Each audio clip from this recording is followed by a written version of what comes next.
thấy nhớ em, nhớ vòng tay, nhớ khoảnh khắc từng đắm say, nhớ những chiều mưa vui đùa dưới mái tranh em dịu bình yên.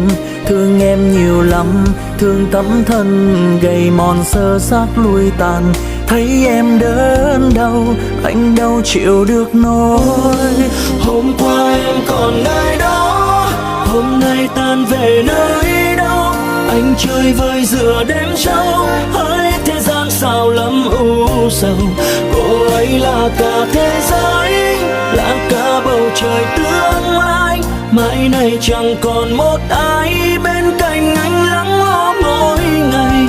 Kiếp này cho anh xin lỗi, chẳng thể bước đi cùng em, đi hết cuộc đời để xem mỗi lương duyên liệu có an bài. Tình yêu không trọn vẹn nữa, anh đem cất giấu vào tim. Kiếp sau có duyên gặp lại, anh chẳng để lạc mất em đâu. Hôm qua em còn nơi đó, hôm nay tan về nơi đâu. Anh chơi vơi giữa đêm thâu, hỡi thế gian sao lắm u sầu.